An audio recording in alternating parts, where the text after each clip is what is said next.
अब बात दुश्मनों में मची खलबली को लेकर। दुश्मनों के खेमे में हाहाकार मचाने के लिए चीन पाकिस्तान को पस्त करने के लिए भारत का नया फाइटर तैयार है, जिसका नाम है ATAGS यानी कि advance towed artillery gun system, जिसके खरीद के लिए सुरक्षा मामलों की कैबिनेट समिति ने मंजूरी दे दी है।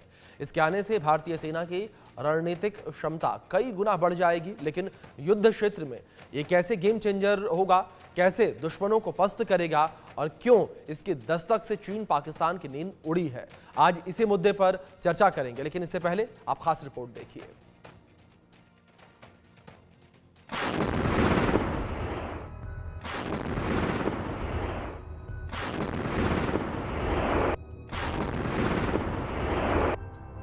शेर की तरह दहाड़ता, योद्धा सा गरजता, आग उगलता भारत का ये नया महाबली, जिसकी दस्तक से दुश्मन थर्रा गया है। इस घातक स्वदेशी तोप की मारक क्षमता को देखकर दुश्मन कांप गया है। इसकी गर्जना से शहबाज की नींद उड़ गई है, जिनपिंग की धड़कनें बढ़ गई हैं। जिसने चीन पाकिस्तान में खलबली मचा दी, वो अत्याधुनिक तकनीक और बेहतर मारक क्षमता से लैस भारत का स्वदेशी तोप।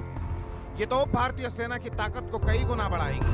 यही वजह है कि रक्षा मामलों की कैबिनेट समिति ने 7,000 करोड़ रुपए की लागत वाली advance towed artillery gun system की खरीद को मंजूरी दी है। ये आर्टिलरी बंदूक बनाने में आत्मनिर्भरता की दिशा में एक बड़ा कदम माना जा रहा है। इसे DRDO और भारतीय निजी उद्योग भागीदारों के बीच सहयोग से विकसित किया गया है। इनमें लगी 65% से भी अधिक चीजें घरेलू स्तर पर जुटाई गई हैं। ATAGS की तैनाती भारतीय सेना के तोपखाने को आधुनिक बनाने में खास भूमिका निभाई, जो पुराने 105 मिलीमीटर और 130 मिलीमीटर तोपों की जगह लेगी। इसका पश्चिमी और उत्तरी सीमाओं पर तैनात होना भारतीय सेना को महत्वपूर्ण रणनीतिक बढ़त प्रदान करेगा। इसकी खासियत पर नजर डालें तो ATAGS 155 मिलीमीटर आर्टिलरी गन है। ये ऐसा गन सिस्टम है जो 52 कैलिबर की लंबी बैरल है। ये 48 किलोमीटर तक की फायरिंग रेंज कवर कर लेती है।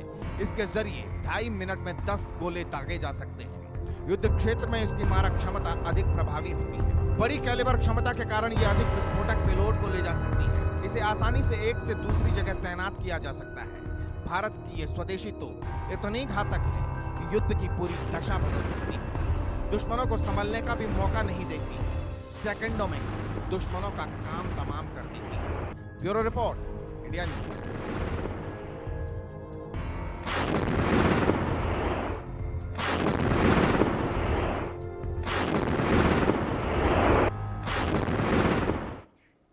तो ATAGS जो आर्टिलरी गन है किस तरीके से सेना को मजबूती प्रदान करेगी, इसी विषय पर बातचीत करने के लिए हमारे साथ दो खास मेहमान जुड़ गए हैं। उनका परिचय आपसे करवा दें। सबसे पहले हमारे साथ retired group captain doctor VN Jha ji जुड़े हैं डिफेंस एक्सपर्ट के तौर पर। साथ ही साथ हमारे साथ रिटायर्ड ब्रिगेडियर विनोद दत्ता जी जुड़े हैं डिफेंस एक्सपर्ट के तौर पर। दोनों मेहमानों का बहुत स्वागत है इस चर्चा में। और VN झा जी, चर्चा की शुरुआत मैं आपसे ही करना चाहूँगा। अगर बात ATAGS की इस तकनीक को लेकर की जाए, किस तरीके से ATAGS जो है वो भारतीय सेना को मजबूती प्रदान करती हुई नजर आएगी, जिस तरीके से जल्द ही भारतीय सेना के बेड़े में ATAGS की तैनाती होगी? नमस्कार।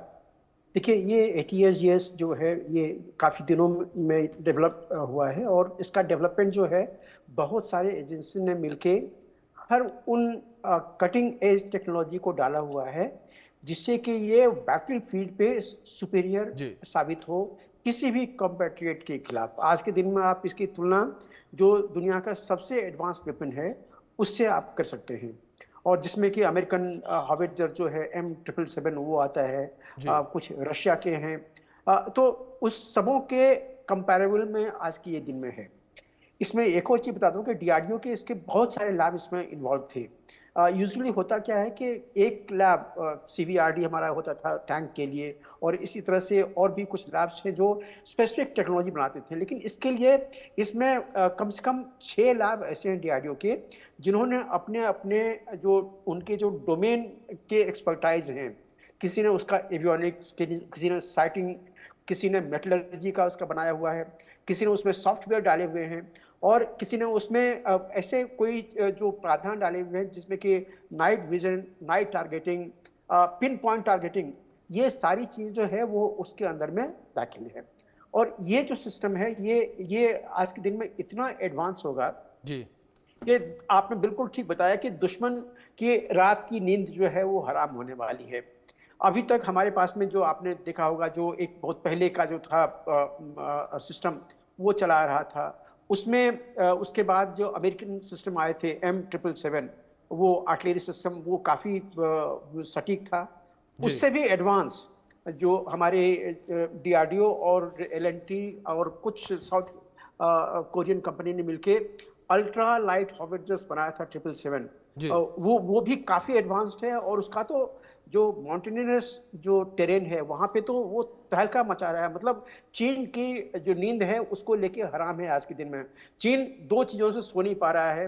एक तो आर्मी में जो डेवलपमेंट हुए हैं उसमें खास करके एक माउंटेन स्ट्राइक फोर्स है, और दूसरा ये जो अल्ट्रा लाइट हॉविट्जर्स है 777, इसको जी लेके उसकी नींद हराम है। और दूसरी, तेजस जो एयरक्राफ्ट बना हुआ है, इसके लेके वो अपना J-20 या 21 भी नहीं सामने में ला सकता है, और J-35 तो बिल्कुल इसके सामने में ला सकता है। तो इन दो सिस्टम्स को लेके चीन की नींद खराब है। अब जी जहां तक बात बची इस एडवांस सिस्टम की, तो इसकी जो डिजाइन डेवलपमेंट है वो आज से 2 साल पहले खत्म हो गई थी।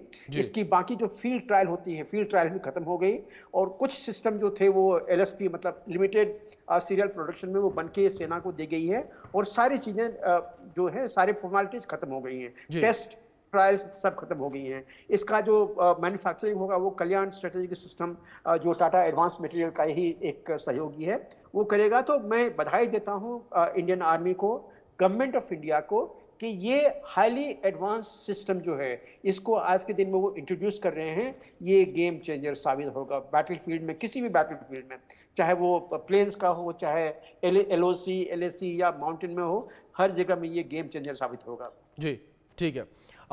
विनोद दत्ता जी, मैं आपका रुख करूंगा। जिस तरीके से VN झा जी ने जिक्र किया चीन को लेकर कि चीन भी हैरान परेशान नजर आ रहा है, विनोद जी अगर यहाँ पर ATAGS की तैनाती को लेकर बात की जाए तो जो ऊंचाई वाले क्षेत्र हैं, खासतौर पर अरुणाचल प्रदेश को लेकर बात की जाए, लद्दाख को लेकर बात की जाए, वहां पर चीन के साथ थोड़ी तनातनी की स्थिति ज्यादा देखने को मिलती है। अगर ऐसे क्षेत्रों में ATAGS की तैनाती को लेकर बात की जाए तो कितनी सरलता ATAGS की तैनाती में भारतीय सेना को होगी?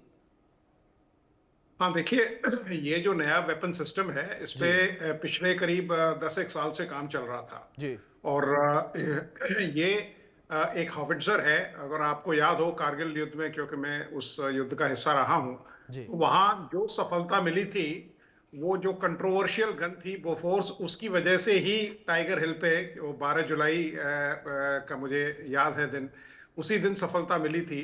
क्योंकि पहाड़ों में जो आपके हॉविट्जर्स हैं वही कामयाब हैं, क्योंकि आपको क्रेस्ट क्लियरेंस चाहिए, हाई एंगल एलिवेशन फायर चाहिए।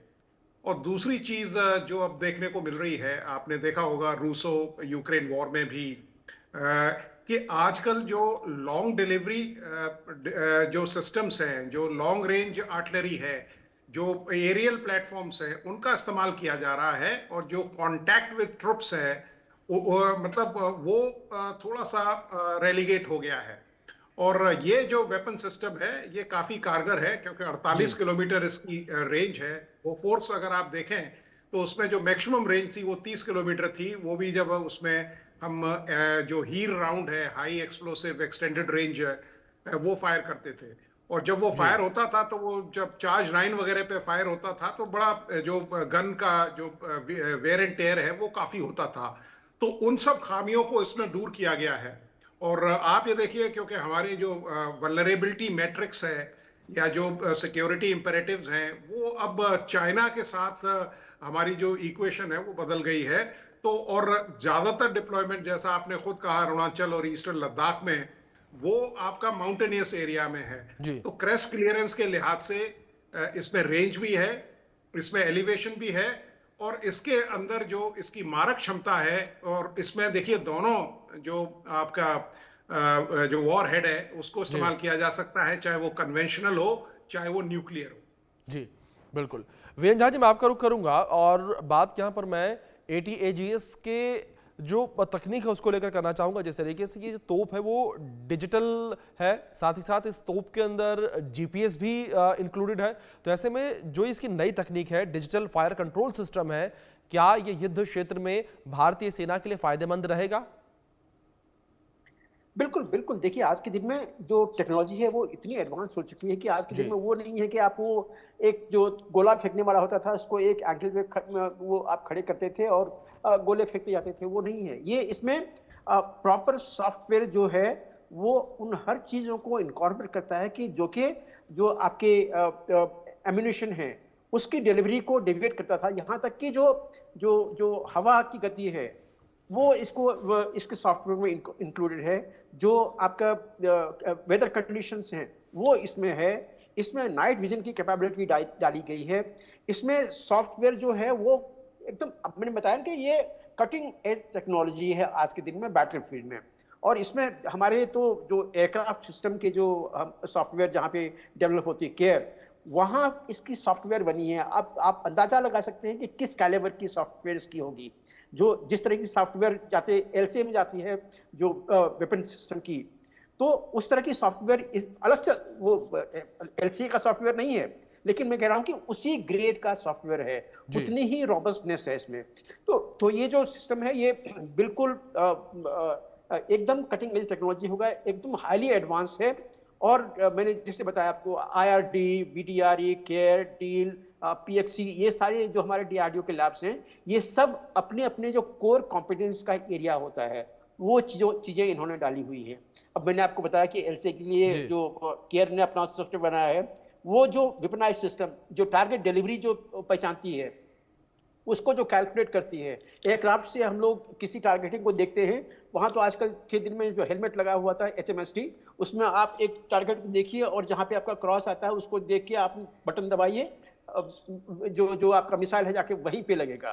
तो उसमें जो कैलकुलेशंस जो होती हैं कंप्यूटराइज की, उसमें सारी चीजें दी हुई होती है कि वहाँ पे हवा की गति क्या है, वेदर कंडीशन कैसी है, और आपका जो अपना जो मोशन है वो अपना मोशन एयरक्राफ्ट कैसा है, ये तो ऑफकोर्स खड़ा रहेगा। इसमें भी सेल्फ कंट्रोल इसमें है, मोटराइज सेल्फ कंट्रोल है, लेकिन वो छोटे से गति के लिए जो अपना जो वो पोजीशन चेंज करती हैं वो भी इसमें है। लेकिन जो टो करनी है लॉन्ग डिस्टेंस के लिए, इसके लिए भी टाटा का जो व्हीकल है वो टोइंग व्हीकल भी इसके साथ में कॉन्ट्रैक्ट लिया गया है। मेरे ख्याल से शायद 7,000 करोड़ रुपए का ये सीसीएस ने आज के दिन में ये दी हुई है, जिसमें शायद 300 से ज्यादा गन्स हैं और इसी तरह से कुछ टोइंग व्हीकल जो हैं वो भी इसके नंबर से ज्यादा ही दी गई है, जिससे कि स्पेयर हमेशा आपके पास में रहे। तो इसको लंबी गति तक आप अपने ही व्हीकल से टो करके ले जा सकते हैं, किसी के ऊपर में इंडिपेंडेंट नहीं रहनी पड़ेगी।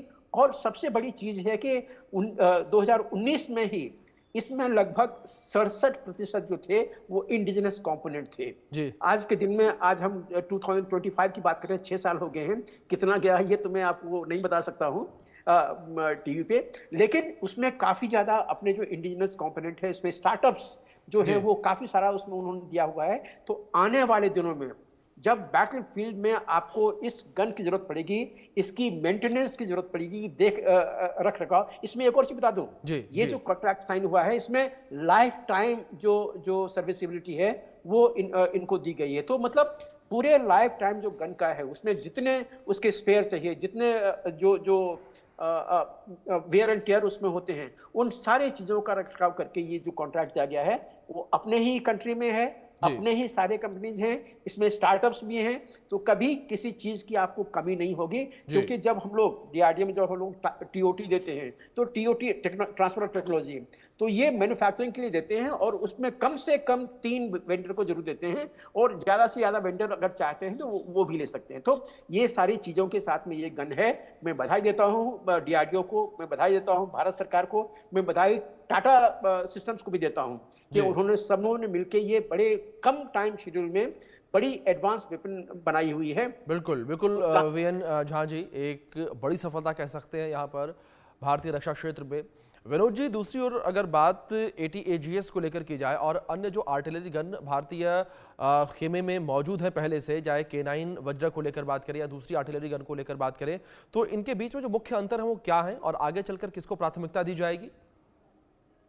देखिए, जो जिस तरह से टैक्टिकल बैटल एरिया रीडिजिग्नेट और रीशेप हो रहा है जी, उसमें अब जो नया कॉन्सेप्ट है वो हाइब्रिड वेपन सिस्टम का है, क्योंकि इसके अंदर जो गन हाउ है, मतलब जो पहले गन्स हुआ करती थी मीडियम गन्स, तो उनकी मैक्सिमम रेंज करीब 30 किलोमीटर हुआ करती थी, और वो भी बहुत अच्छी रेंज मानी जाती थी जब हम लोग यंग ऑफिसर्स थे।